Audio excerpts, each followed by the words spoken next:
Hey guys, how are you doing today? Happy New Year. We are back with the amazing Margarita for a couple of questions, actually, what we just received from the listeners and people who watched it. Hi, Margarita, how are you doing? Hello, hi. I'm very well, thanks. How are you? Good, good, good. Thank you. So you received a couple of questions, and my followers sent me a couple of questions. I'm not sure on your side, but on my side, actually, people are more of, just getting started. They kind of heard about theta healing and energy healing and stuff like that. So please be prepared for these type of questions, very basic and very from the beginning. And I would appreciate it if you could answer those. And I'm sure your followers are a little bit more familiar with the whole thing, right? Well, some are not. So, but it's good to have a mix of questions from different kind of people, because it's like when you are at school, sometimes you are afraid to ask some questions, and even if they are very basic or they may seem very basic, maybe a lot of people can benefit from the answer. And so yeah, I think it's an important thing to do a sort of Q&A together, so that we start off this year and this new decade with some clarifications, and maybe, yes, this can help some people moving forward and step into a new intention for their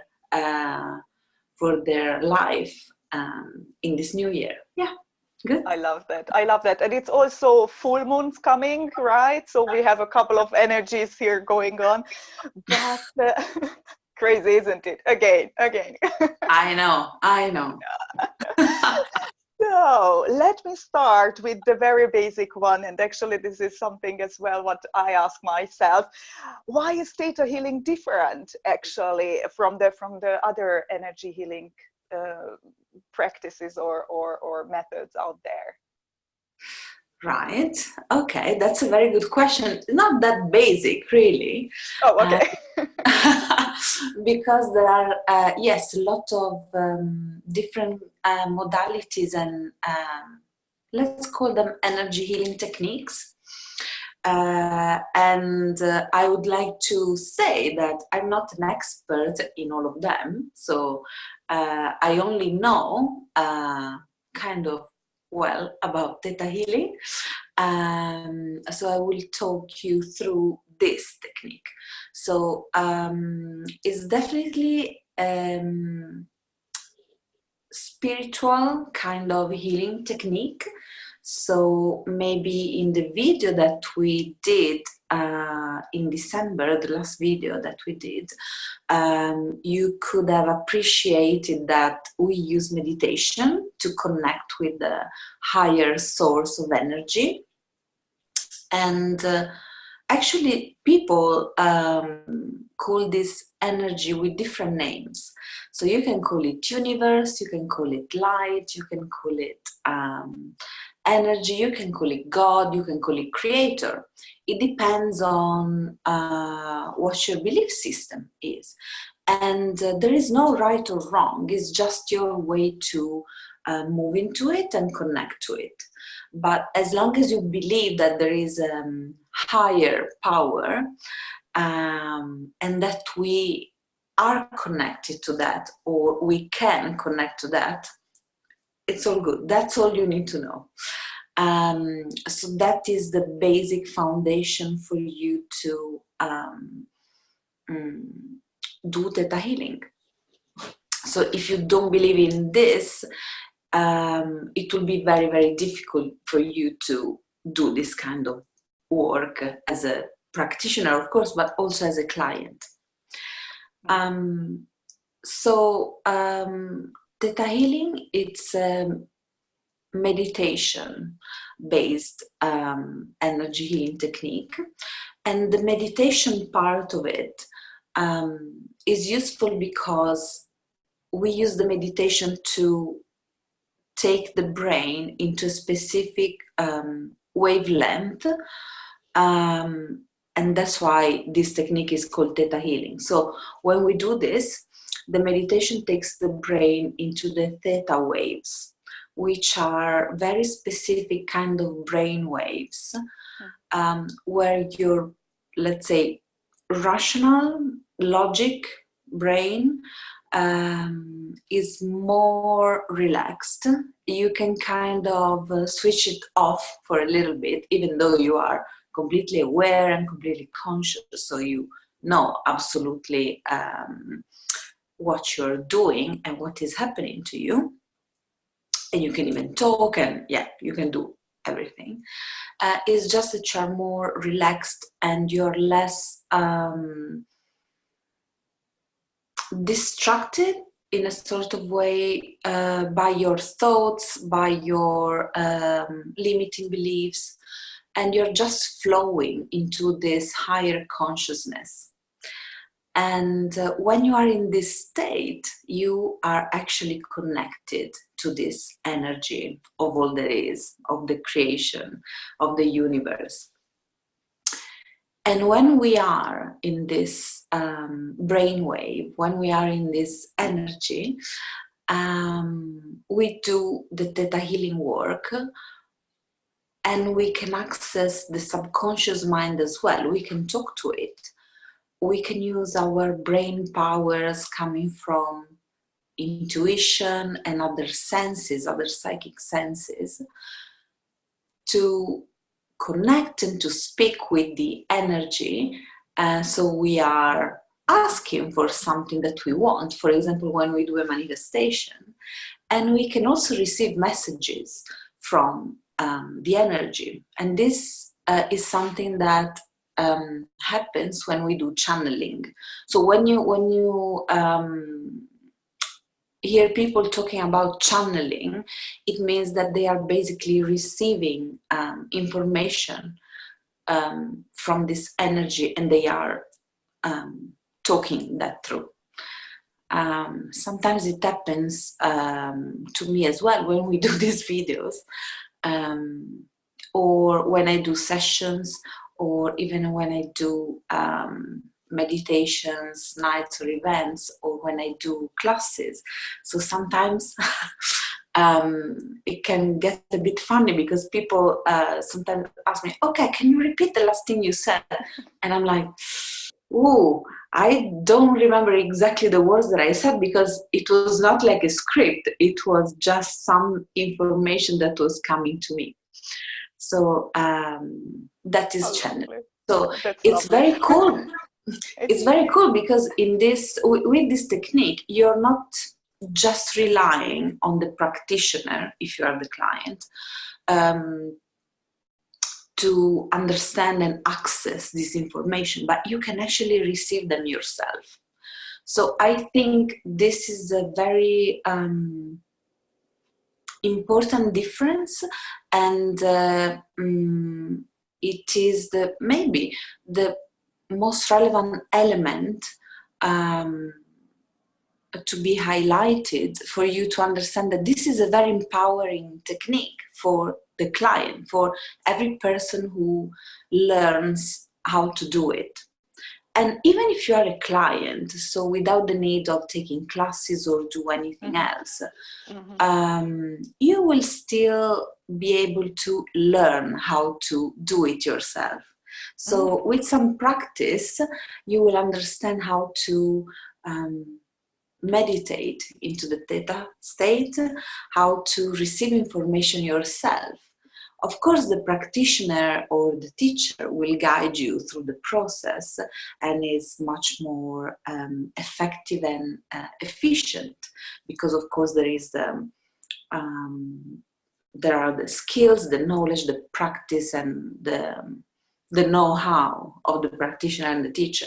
But you can still do it for yourself. So once you unlock your ability to tap into this energy and to understand what that is and how it feels for you, you can talk to it, and you can receive information, messages, visions, anything really, and you can be guided in your own life. So when we do theta healing and when we teach it as well, basically what we are doing is training the brain to access these psychic powers that we all have. So it's not something that, you know, is just for the practitioner or is just for the guru of the technique. No, it's something that we all can do. It's not just for the chosen ones, right? No, It's like, exactly, yeah, exactly. that gives hope. That gives hope. And actually, kind of, right? Actually, kind of, I think that connects somehow in the next question. Is there something I need to know before I have my first session? So basically, you just mentioned, if I believe that there is a higher power and there is energy which controls everything, or not controls, but affects everything, let's say so, then basically I'm able to being guided into the session, and that's all, right? And so I can share actually my story when I started this. When I started Theta Healing, so when I signed up for the first basic class, I didn't know anything about Theta Healing. Never heard of that before. Nothing. So you haven't even had a treatment? No, nothing.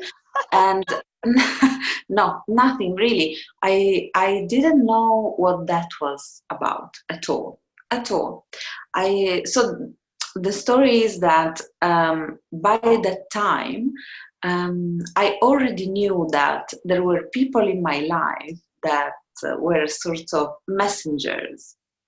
So I trusted them, and I knew, because it happened to me a couple of times before this, I knew that when these people were saying something to me, it was like a message from the universe, and I would rather do that and follow that piece of advice,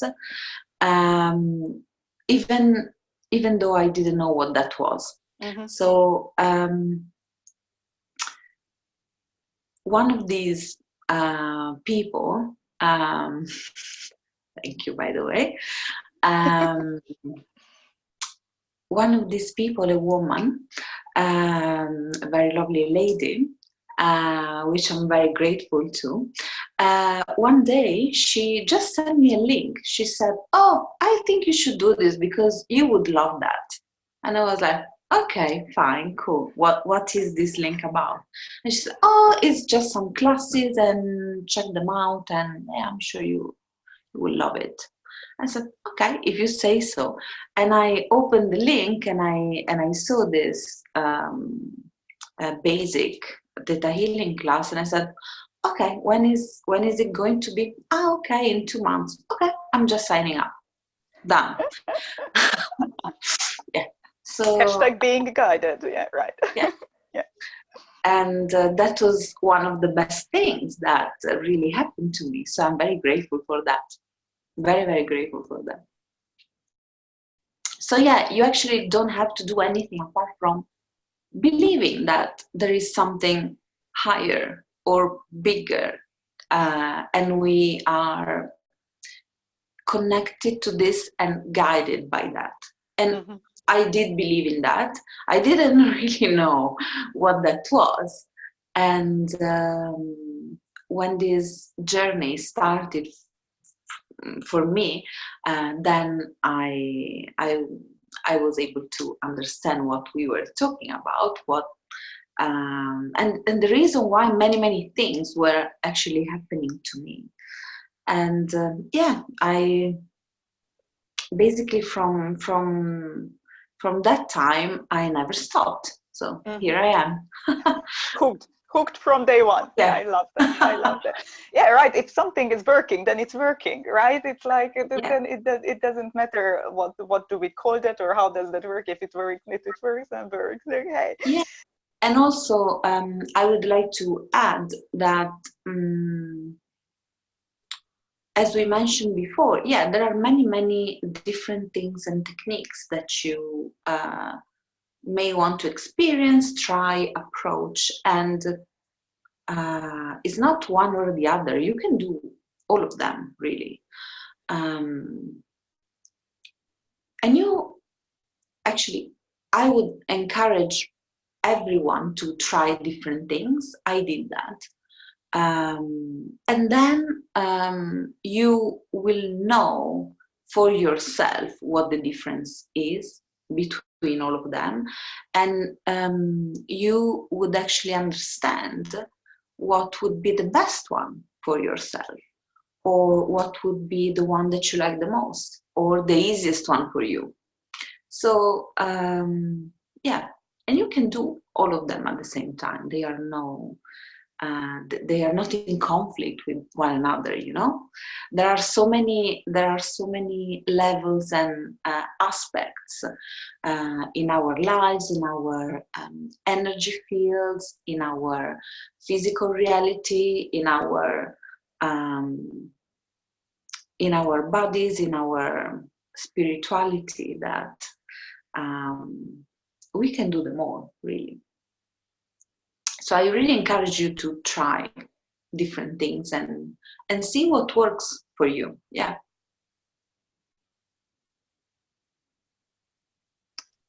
Let me see, because I hope we recorded this, because my internet went down and I needed to switch back to the other one. So I hope we kept it recorded. I think we answered the next question, actually, a kind of in a way. What are the basic rules we, as someone who goes to a therapy session, need to be aware about, so I get the most out of the session? So willingness and acceptance, I guess we can say that, right? And I need to believe that. Is it harder to work with people who are kind of skeptics, or like, yeah, well, bring it on, let's see what happens?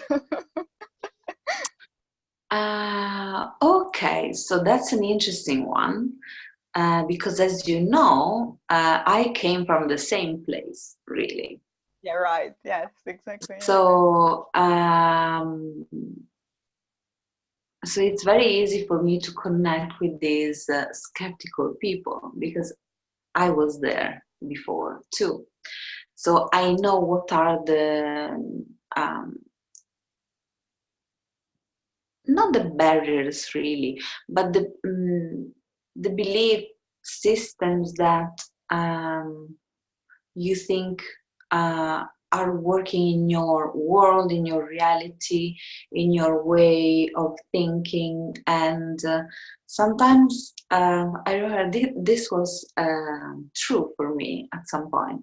I was like, okay, but if I really step into this, am I just betraying everything that I did, and I'm just putting all this rational work and thinking and job on the side, and just forget about it?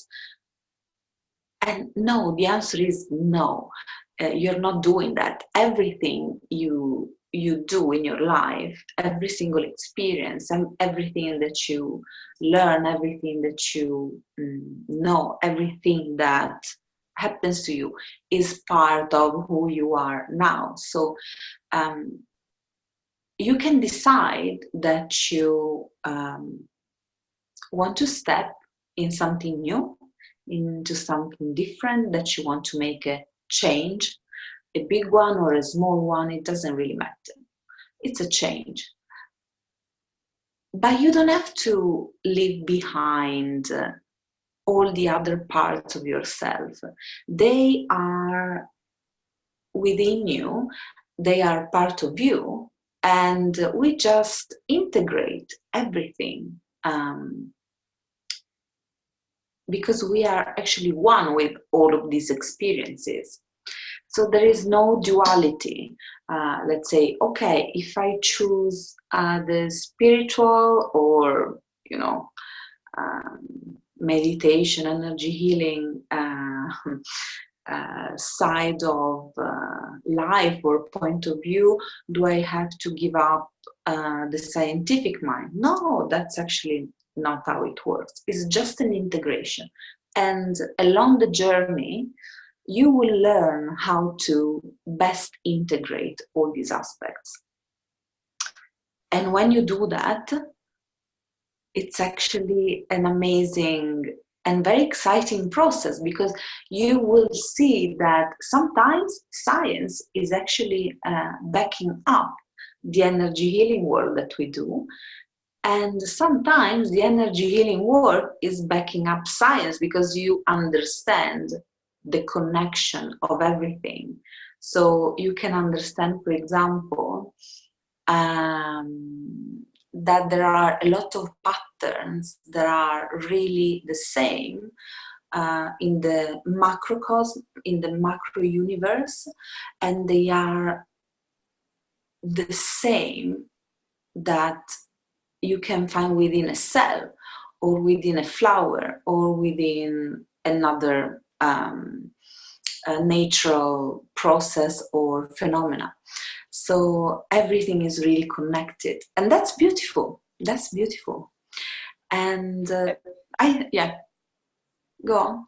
It's just like yeah, we come with some certain knowledge and belief system, and I imagine these type of things as different layers and you know, building stones, that what we couldn't really explain, or there are maybe things what, you know, happens to you and you are just like, okay, that's a coincidence, and then these type of information, you can just fill in the blanks, and you're like, that's totally making sense right now, right? So it is interesting. And we were just talking about with one of my friends about if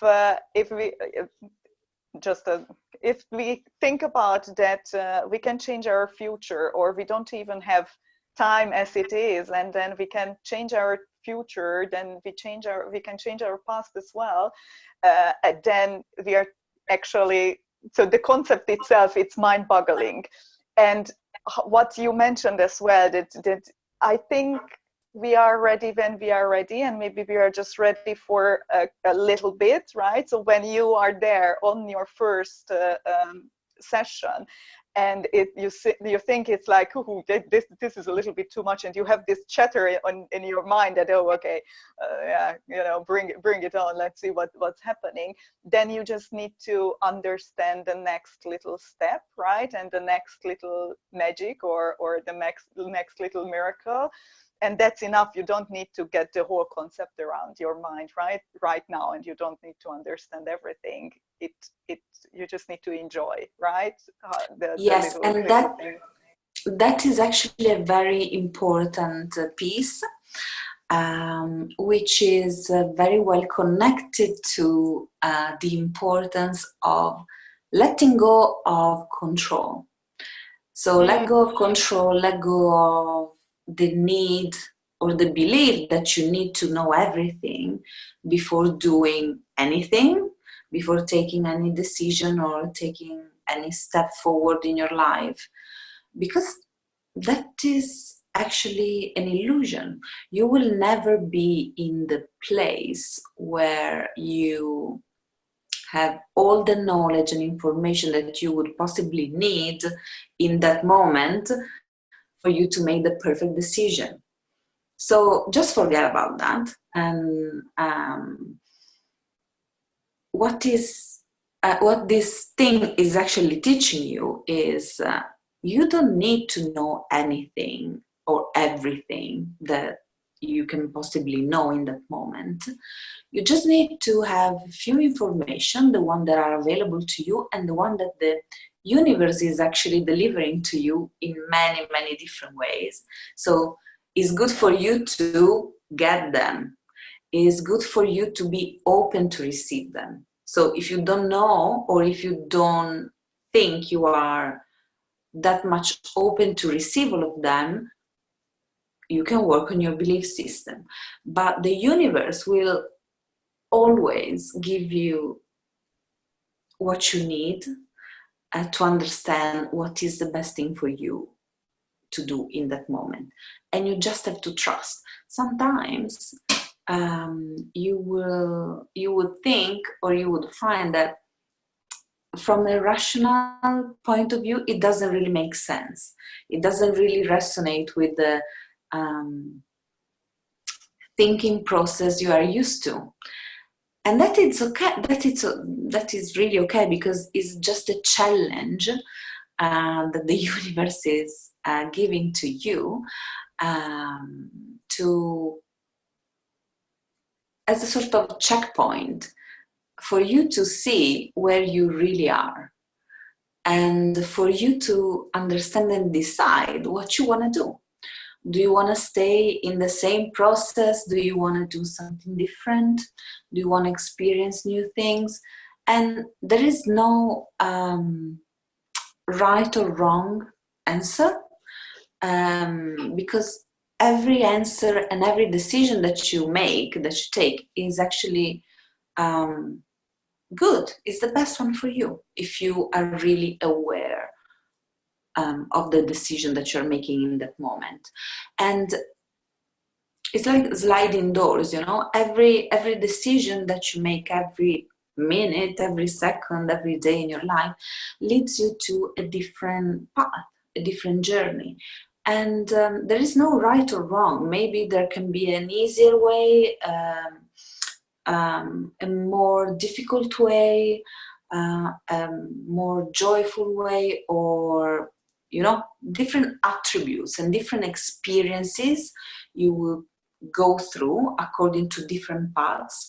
But anyways, it's still a journey. It's still your journey. So you and your soul will learn a lot of things through any journey that you decide to walk. So it's okay. There is no right or wrong. And this is important because we always, maybe not always, but often judge ourselves and regret some decision that maybe we took in the past that were not the highest and best, or not the most appropriate ones, or the smartest ones, and we judge ourselves, we punish ourselves, we live in regret. And this is actually something that is blocking you, is holding you back from being happy and fully enjoy your life. It doesn't matter if you did something that you think is wrong in the past. Just let it go. Just learn from that. If you think it was a mistake, actually from a higher perspective, there are no mistakes. They are all experiences. Yeah. So it's not important that you punish yourself or you live in regret and you live a miserable life because of that. What is important is that you learn from that. So what did you learn? What was that experience teaching you? In a positive and in a not negative, but less positive way. These are all lessons that are very useful for you to move forward and to make maybe a better decision according to your definition of better decisions. So yeah. Right. Yeah, I have this song sometimes in my ears, and you know, they say if you hear a song over and over again in your head, it got stuck, then you should listen. And the other day was share if you could turn back time, and I was like, I usually don't regret anything, because I'm like, I really try to make the best decision at that point with that mind, what I have right now, obviously, emotions and feelings and stuff like that. And I was like, that's totally against what I think I believe in, right? It's like, yeah, Agnes, you made those decisions because you made them, and that's it. And just try get over that and make a better choice next time, or right now, or whatever. So that's definitely in progress, I guess, for the most of us, right? That yeah, just forgiving ourselves, right? And enjoy the process. Okay, then the next question. I try to rephrase it because it's a little bit long. So if you think about the first session, right? So someone saying, "Oh, ladies, this is interesting, and this is something what I want to try." What can we expect when we go to a first session? Because as you mentioned, the meditation is there as a tool, I guess, what you use. But if we have a one-on-one session, for example, what can we experience? And after that, I will ask, how is that different from group programs and online programs and stuff like that? But let's start there. What can I expect if I book a one-on-one, and am I laying down and you are pulling out crazy stuff out of your head and whatever? What happens? No. Yeah. No, we don't do that. So actually, okay, let's start with the difference between a one-to-one session and a group setting, healing or meditation or workshop. Okay. Of course, it's important to understand that everyone and everything has a consciousness. So what is consciousness really? Okay, so in my vision, consciousness is the sum of all the energies that are coming from every single, let's say, individual or entity that is part of a group, a community, an institution, anything. So me and you, we have a consciousness as individuals. So my consciousness can be different from yours. Right. But we still tap into a higher consciousness, the energy, the universal consciousness. And we are connected because we are both part of that bigger consciousness. But still, we have our own individual consciousness. So, group of individuals, they create a specific consciousness of that group in that moment, which is made up of all the different individual consciousness that are coming together in that moment in time. So if we, me and you, are part of a group, we will have my consciousness, your consciousness, which are different, the higher consciousness, which is connecting everyone, but also other people's consciousness as well. And in the group, we have the group consciousness, which is the sum of all the individual consciousness. So we have many, many levels. Okay. So the difference when we do healings in a, let's say, one-to-one or private setting is that we are working specifically with the consciousness of the client and the connection of that client with the higher consciousness.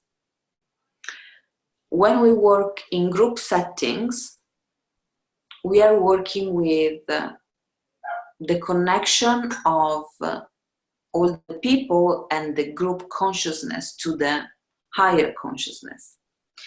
So, of course, the group consciousness is including our individual consciousness. That's why it's so useful for me and you to be in that group or in that healing or in that group healing session. Because yes, it's not so specific like a one-to-one session, but still we are benefiting from the outcome of the session because we are creating that consciousness.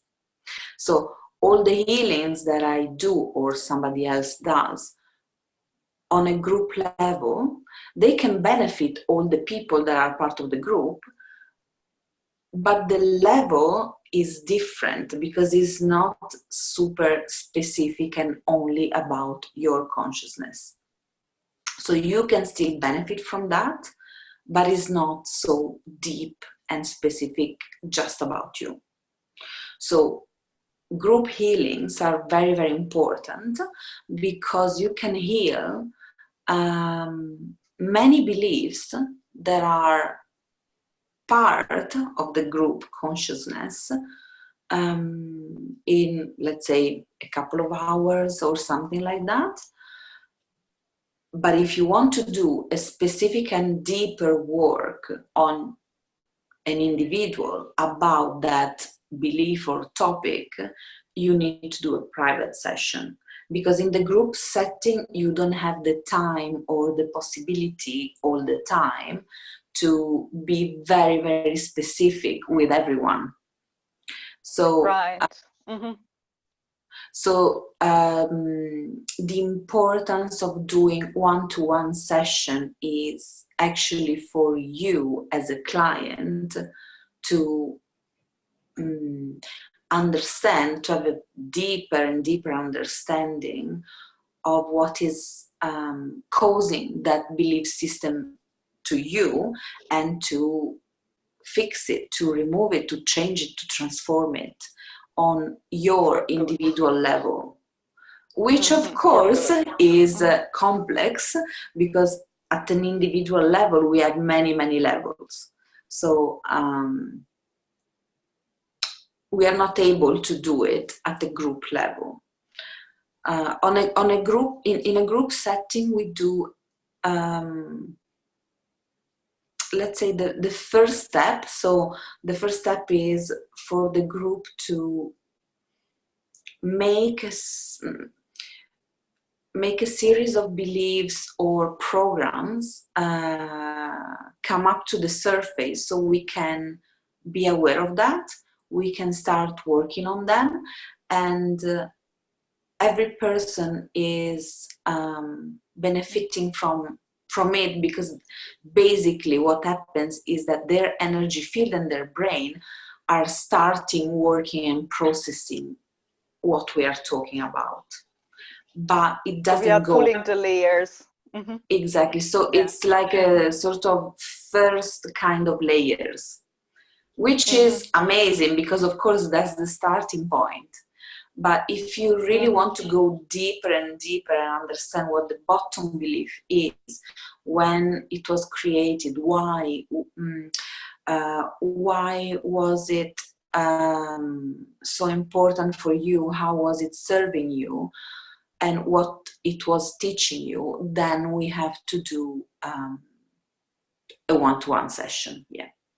So this is the difference.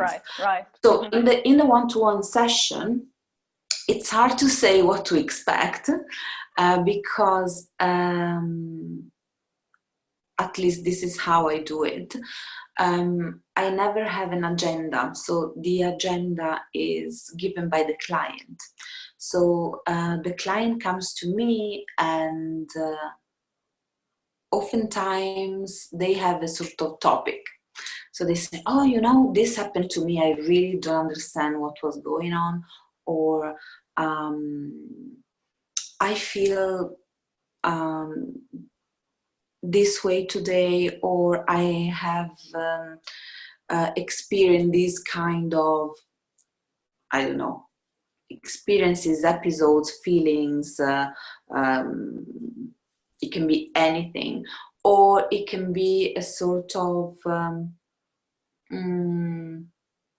dysfunction or disease that they are coming to me with, and they say, oh, you know, yeah, this is how I have been feeling lately, so please help me. Or maybe it can be about dreams, recurrent dreams, or recurrent feelings or recurrent fears as well. So it can be really anything. It's hard to say what's gonna happen in the first session. What I always do is scan their energy field and see, when they are talking to me, what the creator, what the energy of all that is telling me with my intuition. And as we said before, when you are able to have this sort of communication with the energy, you receive some information and you can use them to guide the client and to ask questions, to understand what the point is really about, what the blocks can be, what the fears can be, what the issue can be, and you work together with the client.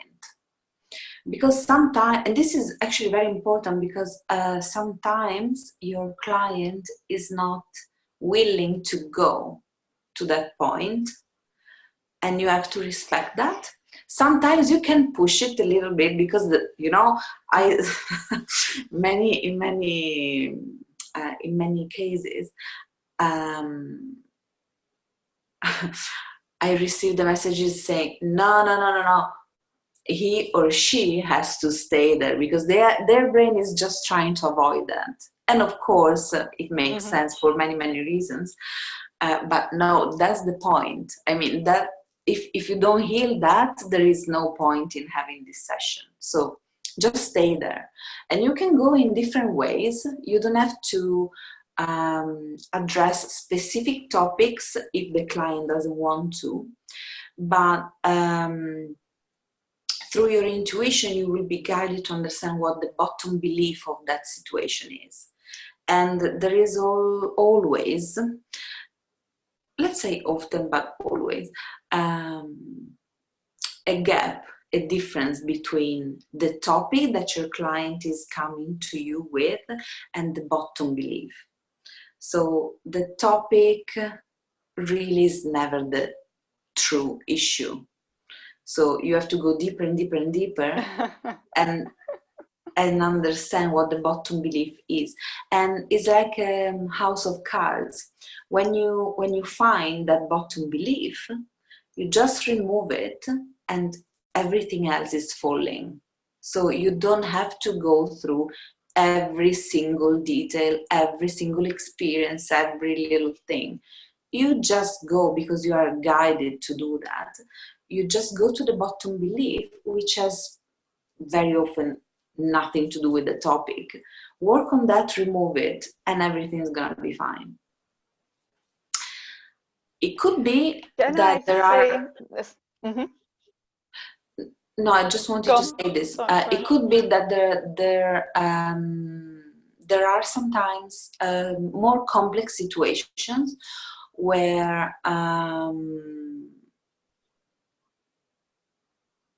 several bottom beliefs are involved in the same process.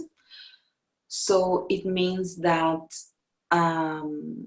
you will need more time or more sessions to unlock all these patterns, to transform the situation completely.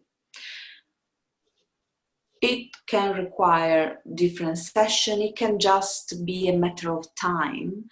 It can just be a matter of the journey that your client is taking, is having. So that person may need some time on their personal journey of awareness before they get to that point. But you will know, because you will be guided and you will know. And I mean, that happened to me as well. Sometimes I work on the same topics. Sometimes I work on different aspects of the same beliefs over and over again. And I'm like, really? But I did work on that 1 week ago. I did work on that yesterday. I was working, I had been working on this for a month. Why is it still there? And the answer is that there are many, many levels and many, many aspects. And sometimes you are not ready to work on all of them at the same time. And that's because the belief work that we do can be super, super quick on some topics. Like it's like an instant healing. It can be an instant healing, and that's fine. Other times, you need more work and to work on the same thing slowly, because your consciousness and your awareness and your energy fields need to be adjusted, and they need some time to be readjusted. And until they do that, you cannot move to the next level, because it would be too much information, or too many things at the same time for your brain and your body and your energy field to work with or to process. So you have to be, let's say, indulgent and have some patience and trust the process. The other thing I want to say on that is that by doing this personal development journey, you are learning many, many virtues and many, many good vibes coming from positive energies. For example, patience is a virtue, trust is a virtue, acceptance of all the things that are coming up for you is a virtue. So the process itself, it's something that is very important, because it's teaching you many, many lessons in your life. So if you are looking for a quick fix, yes, sometimes you can have it, but sometimes it's just not supposed to be like that. And you will actually understand that at some point when you get there, and when you look back, you will understand why it was not supposed to be a quick fix. Or you will understand why it was not supposed to happen in that moment, maybe 1 year ago or 2 years ago, but it's supposed to happen now. You will know that, and you will understand. So just trust the process, and trust that it is happening for your highest and best, in the best possible way, in the easiest way, if you want to manifest that, in the most joyful and enjoyable way, if you want to manifest that for you. So yeah, this is something really, really important to keep in mind. Yeah. So if you're just looking for a quick fix, yes, you can do it, but it has nothing to do with personal development. So we are talking about different things. For example, I work on myself a lot. Apart from taking all the classes and working on myself and working with other people as well, with other professionals, I'm always in the, let's say, connection mode. So I try to be aware as much as I can, every day, every moment, of what is happening to me. so that my levels of consciousness and awareness increase day by day. And this is also part of the process. This is also part of your personal development journey. The way you look at yourself, the way you speak to yourself, the way you treat other people, the way you, the lenses you use to connect with other people, whether you are judging their behavior or try to be compassionate and understanding where they are coming from. It makes all the difference. So it's not just about the session that you have with a healer or a practitioner or a meditation. You can do, I don't know, 2 hours of meditation every day.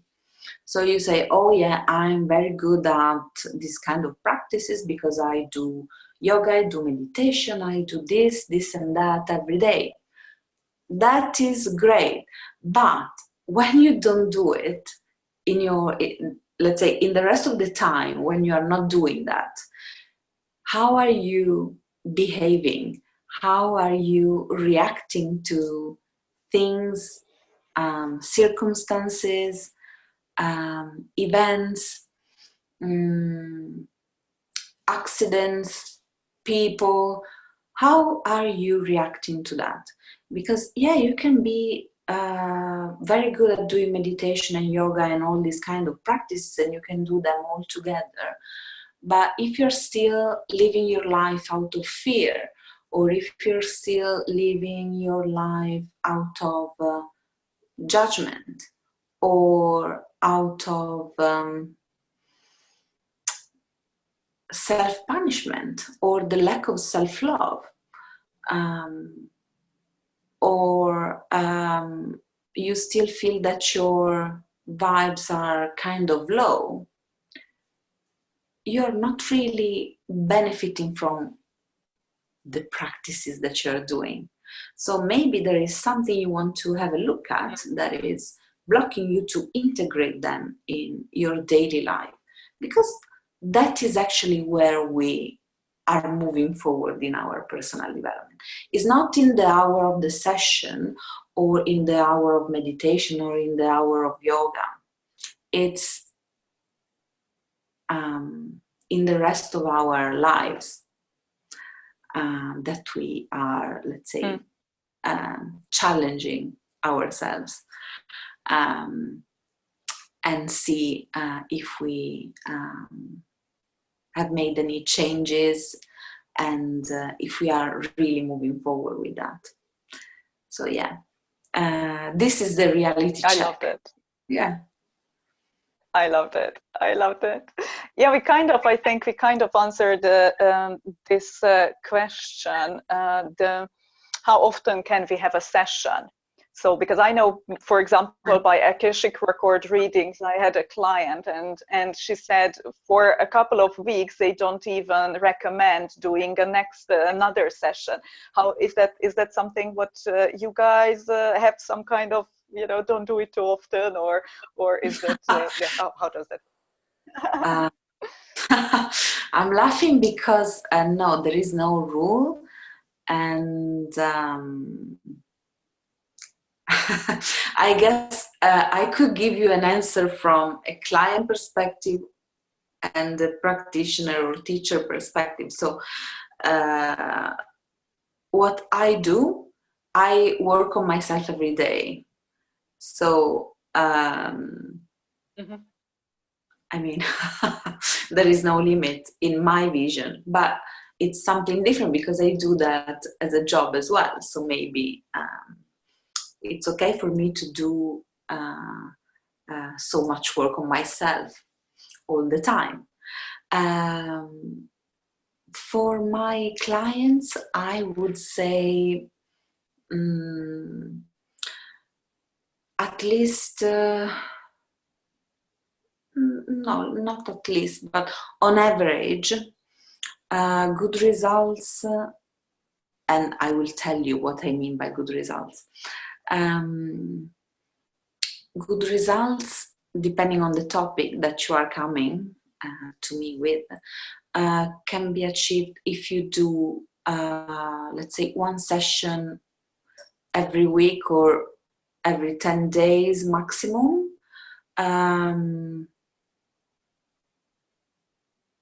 You can do more if you like, but if you do less than that, it's still, it's better than nothing, but you will not experience that amount of change super fast, which sometimes is good. It depends on the person. And sometimes it can just be your brain sabotaging this process. So you keep it very slow. It also depends how willing is that person to face change. Because of course, personal development is something that at the end of the day will change you. You will still be yourself, but so you will still be the same but different but the same. So yeah, there is some change in some parts of your life, or in your thinking, or in the way that you live your life. So some people, they are very scared of change, even if the change is something very minor. So those people often are the ones that take it very slowly. And it's perfectly fine. Mm-hmm. It's perfectly fine. There are some people that are really ready to make a huge transformation in their lives. So they are really excited, and they do it once a week. Mm-hmm, yeah. And for example, when I do it on myself, I told you I do it every day, on my own, with the help of other healers, other friends. And actually, when you get to that point, you will understand that even the people that are in your life, like your friends, your family, or your colleagues at work, or I don't know, people in other social groups, like I don't know, in the gym or everywhere, could be very good triggers for you to work on yourself. Every situation is really helping you moving forward. Every situation, every person that you meet can be your teacher and can be your trigger for an improvement, or at least for a raise in your consciousness and in your awareness. So once you unlock this process and the connection, you will see that every day really is something positive in the personal development process is happening to you. Love that. And that is actually a blessing. And I think it's how it's supposed to be. How it is supposed to be. Yeah, because nothing, we said that a lot of times before, many times before. Nothing is a coincidence. No one is a coincidence. So what are you learning from all the things that are happening to you? All the people you meet? Why are you meeting these people today? What are they teaching you? And what are you supposed to teach them? Yeah. So if you start looking at life, yeah, it's about the journey, really. And this is why it's so important to be conscious and aware that the here and now is so important. If you are stuck in the past, or if you are anxious about the future, and you are absolutely disconnected from your present, you will never be able to receive these signs. You will never be able to notice what is happening to you. If you're always rushing and you are always worried and you are lacking some time for you to calm down and relax and rest or just get slower, you will not have the chance to notice what's happening around you. It's like, I don't know, when you walk in, I don't know, in the city or in a park or wherever. And when you run, you are going so fast that you don't have the time, you don't have the chance to really notice and appreciate all the details in the landscape that you are passing through. If you walk, just because you're going slower, you can notice more details and appreciate them. So the feeling and the experience that you're living in that moment is completely different. So that's why it's important to slow down a little bit. You are still very welcome to rush and run and worry if you like that, but just if you really like that, feel free to do it. It's your choice, right? But try to introduce some slower moments to really enjoy the here and now and to feel those feelings that are coming to you. Because otherwise you will be completely disconnected from yourself, from the reality that you live in, from this life and from the meaning of this life, which is your life and your journey. So sometimes when people come to me and say, okay, I'm happy, I have everything I want, and I've done this and that, I have basically completed all my checklist, but I don't really feel fulfilled.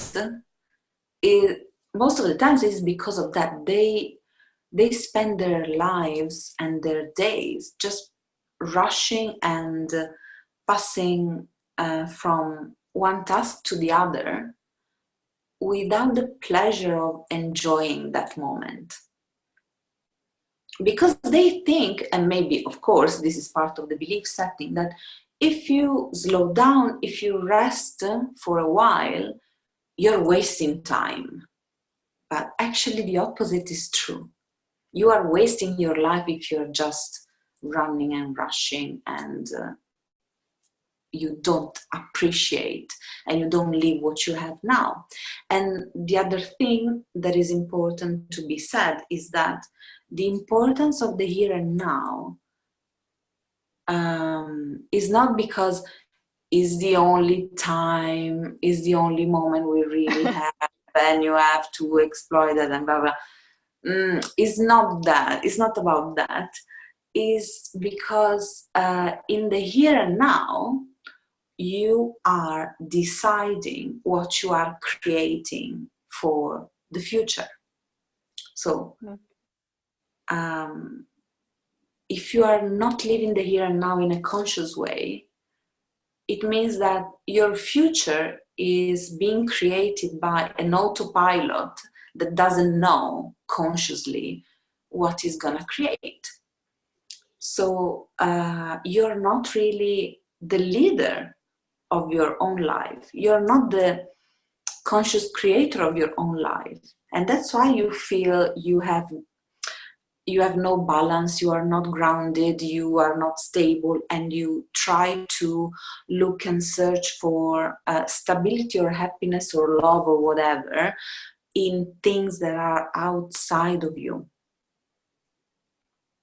That's also the reason why you may be trying to find this stability or safety in controlling things that are out of your control.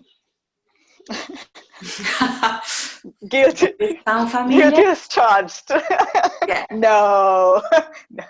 Instead, the easiest thing to do is stop and just connect to yourself and understand what is that you really want, and trust that you are going to be guided to get to what you want,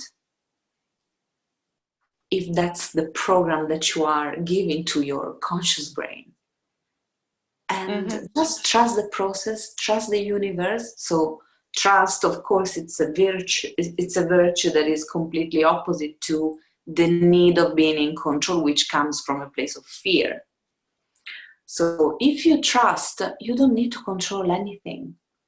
And also, by the way, the need of control anything, it's an illusion, because you have no power on anything else, on anyone else, apart from your own person, your own mind, your own being. So Right. Start to get in touch with yourself and let go of the illusion of controlling anything else, basically. Loved it. Loved it. And kind of my last question from here is actually, could we say that health issues are the indicator that we need help, or so if someone who never really thought about spiritual solutions or other solutions there than medicine, and they say that, okay, yeah, the feelings, and I'm rushing through life, and whatever, I don't think that I have a huge issue until I have something really where the doctor can say, yeah, you have an issue right now. Good. Okay, so thank you for the question, by the way. This is a very advanced question. Yeah. Okay. Not a basic one at all. Okay, so let's start by saying that the physical body, because it's made of physical material things, atoms, substances, is heavier and slower. It's heavier and slower than the energy bodies, the subtle bodies. So what gets manifested in the physical body,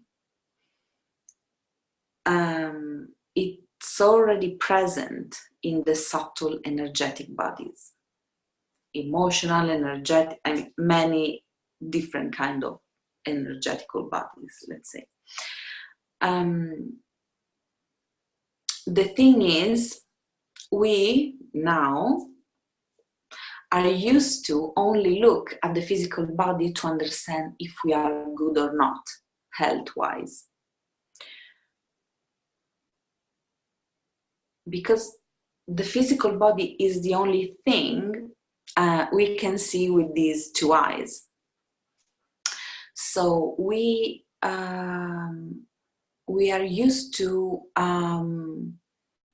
pay attention only to what happens to our physical bodies, and not pay that much attention of what happens on other layers, emotionally, mentally, energetically.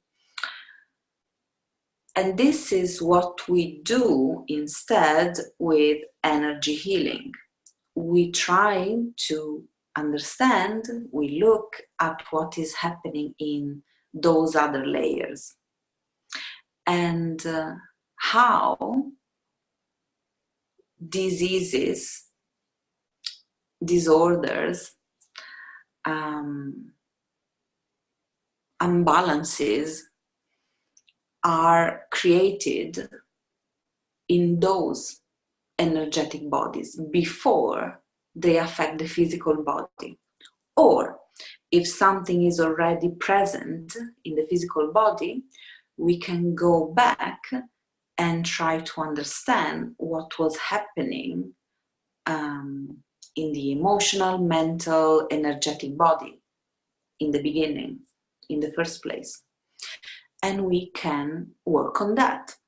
We can identify the root cause of the physical problem by doing this kind of work. So this is very important.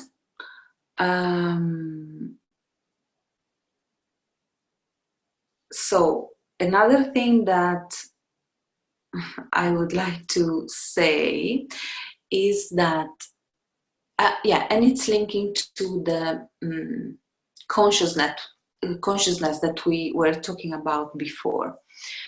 Even diseases have a sort of consciousness. So it means that they can be in resonance or not with different kinds of vibes.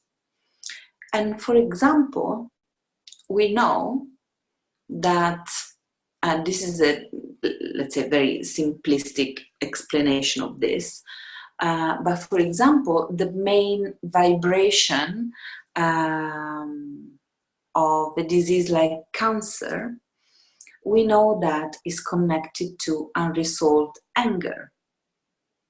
Of course, we know, even from a medical perspective, that we have different kinds of cancers, different organs, and tissues can be affected in different ways. So, different individuals with the same kind of cancer, they have different journeys, they have different experiences. So cancer is not just one disease. It's a group of many diseases together. And in this case, it's very important to do individual work with every single person.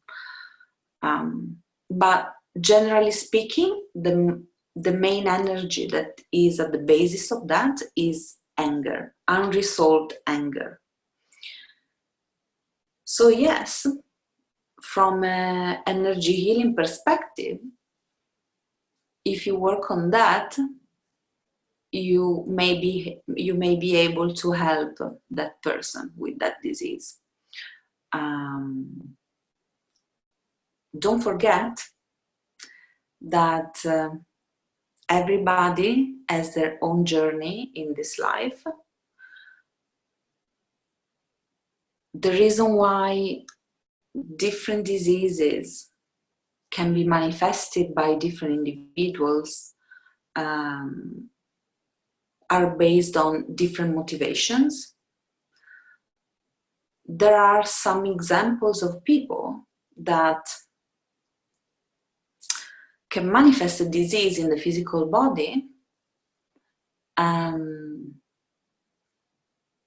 because for them is the only way to experience other people giving love to them.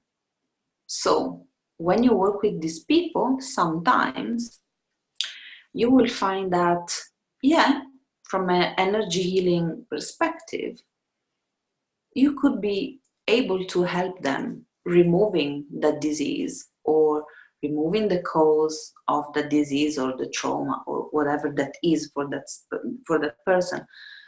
But that person doesn't really want to separate themselves from that disease because they strongly believe that that's the only way for them to get love from somebody else. Love, affection, attention. and they don't want to heal. And as a healer, you can say, wow, that's tough to accept, because I mean, in theory we could do that quite easily, especially for some disease and disorder. It could be very easy, and it's hard to accept that your client doesn't want to heal, but you just have to respect that. You cannot force anyone to do something they don't want to. Yeah, And when it's abuse. Yeah. And when you face this situation as a healer, as a practitioner, you are like, wow, I didn't know that could be possible, really. I mean, yeah, right. That's interesting. We would think that everyone wants to, you know, be happy and healthy, and if they made the step already to find someone and ask for help, then I would think, but yeah, that's our journey, right? That's the person's next thing, what they need to master, and it's already a great deal, I guess, that they seeked something, they seeked for solution. Wow. Yeah, so all the topic about disease and disorder is very interesting, yes, and it's actually something that we work a lot with TheteaHealing, and it's a very interesting part of TheteaHealing for me as well, because I come from medical science, so it's very interesting for me to see how, let's say, traditional Western medicine can be combined with these approaches and these techniques to help people. Another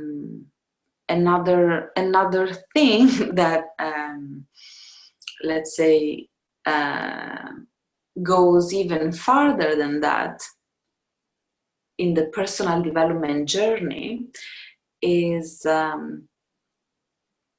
how we approach death. So disease and disorders and death as well can be like the ultimate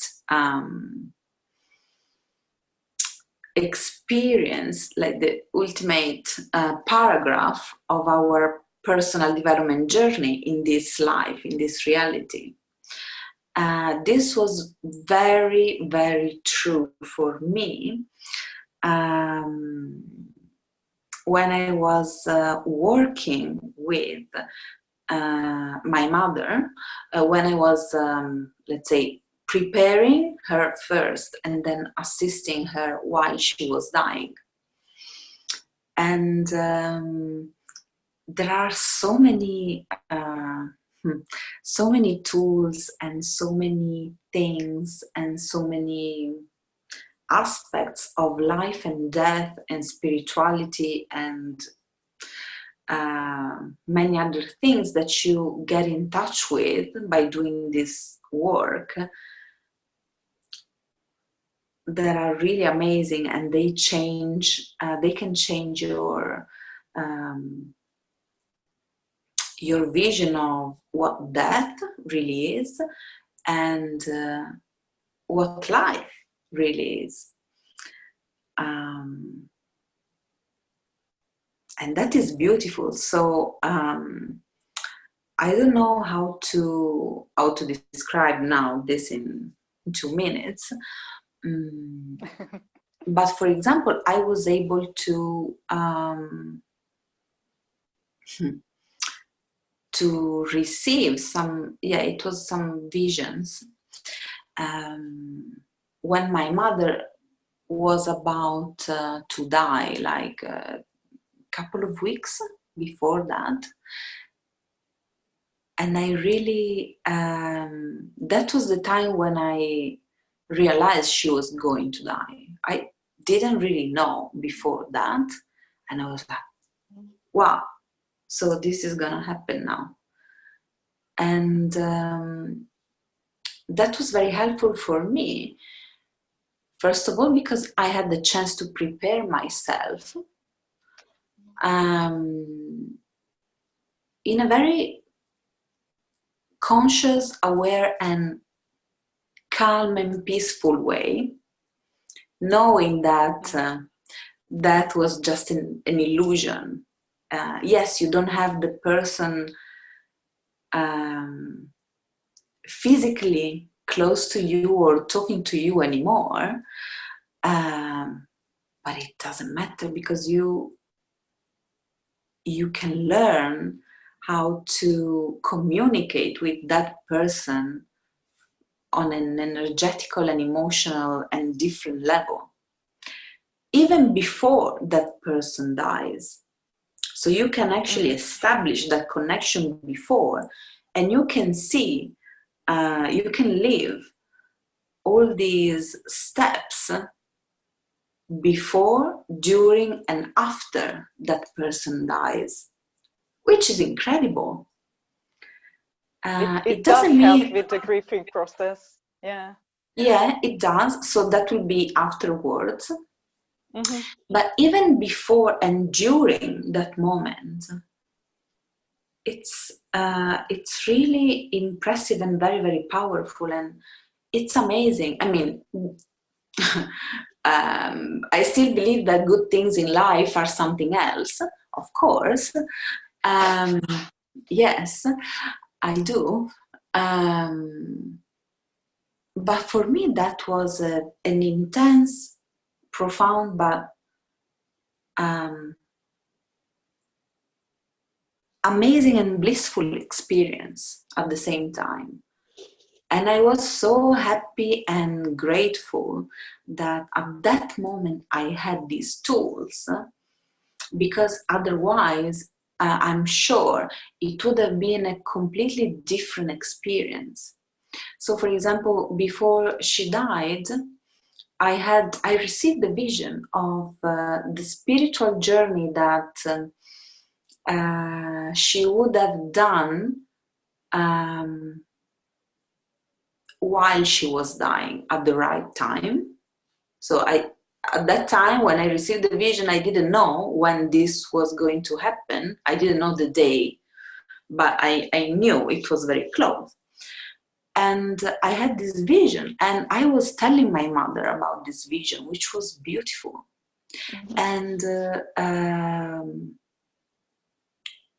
she was actually very calm and peaceful, and she was reassured by all these things,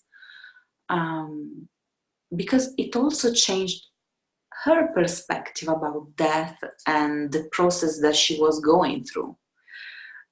Instead of thinking that death is the last, the last thing, the last experience, and after death you are nothing, and everything disappears, and there is no sense anymore, and you don't know what's gonna happen to you, and you don't know where you are going to, or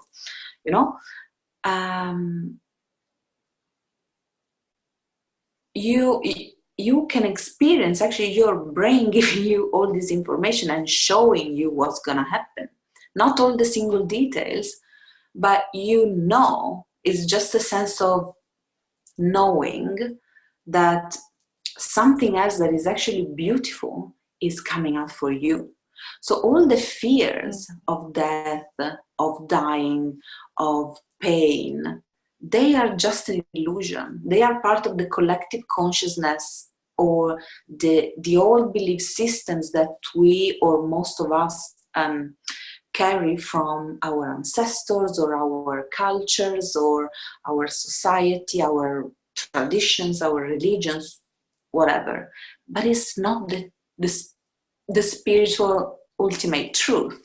And when you understand that, and when you live it on your own skin, it changes everything, and it's amazing.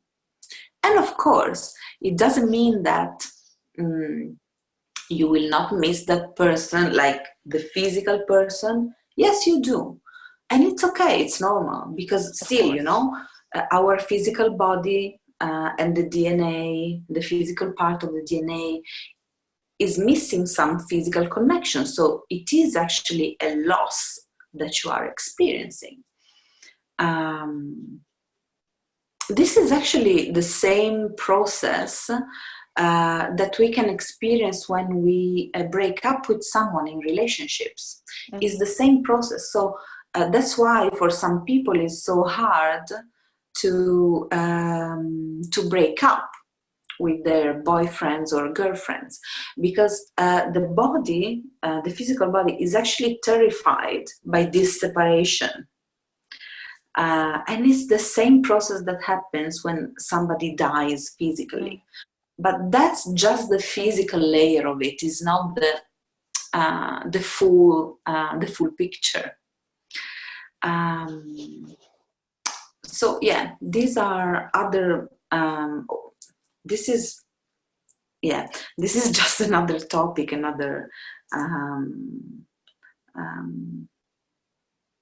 something else, another journey, another part of the healing process that you can go through with Theta Healing, for example. I'm sure with other practices as well, but that's what I did for myself. So I can only talk about this at this moment. So yeah. TheteaHealing can do many, many things for you. And I would say in many, if not any, areas of your life. It depends what you are willing to do, what you decide to do. And when, and if and when. And it's okay. It took me many, many years from the first book I read to all of this. So yeah. I perfectly know everything about that. And there is no I love it. Thank you very much. Yeah.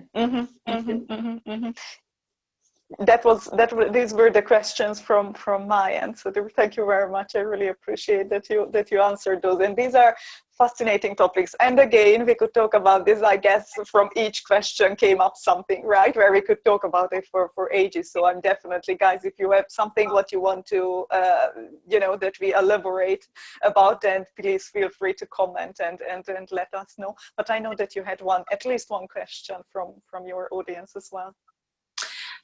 Yes, I had a question because today it's the full moon, right? It's the first full moon of the year. So I got a few people asking me if there is a sort of ritual to do for this full moon, what we shall do. And the answer is,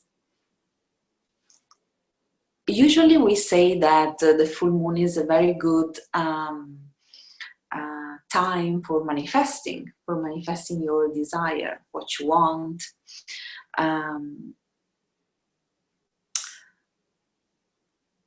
So maybe you want to do some manifesting with this full moon. And we talked about the manifesting, how to do the manifesting in the previous video. The thing is, yes, maybe energetically it's the best time, or it's a great time to do that. And there are many people doing special rituals and meditations during the night of the full moon every month.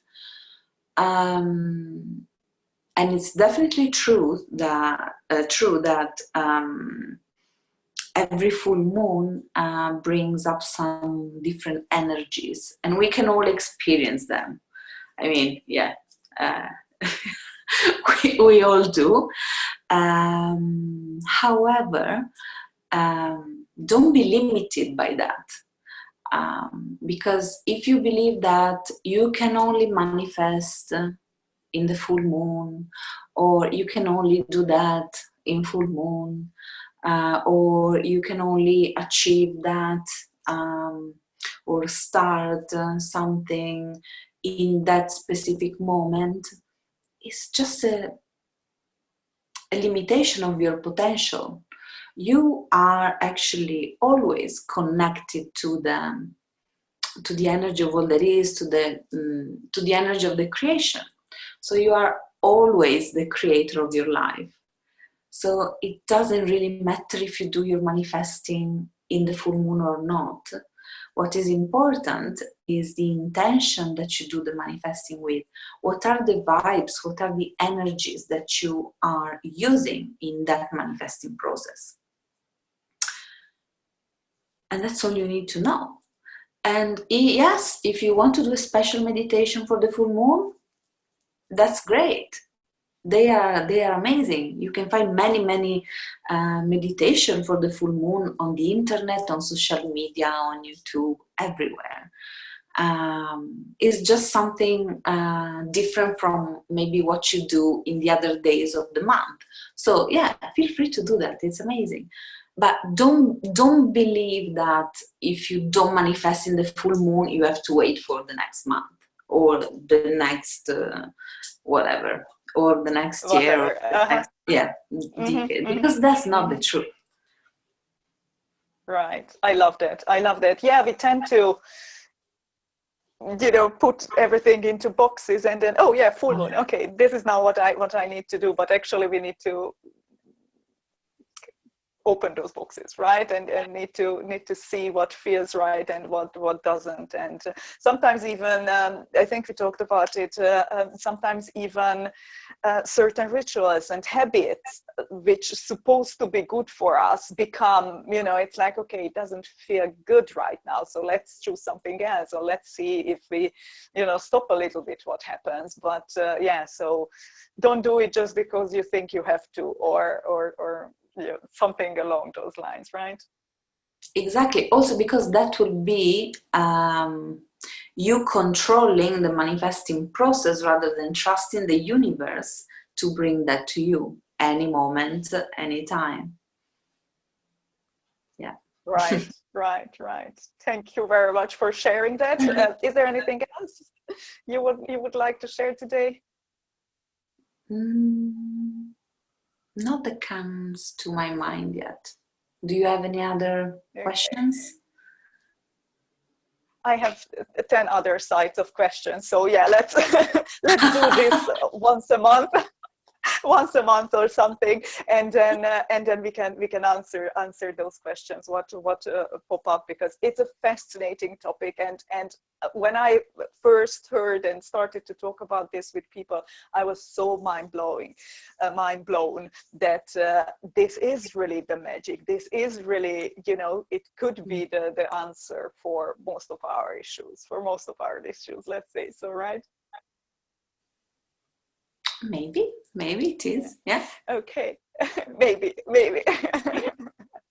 Thank you very much. Have an amazing day. Have an amazing weekend. You too. And speak to you soon, guys. Take care. Bye. Bye.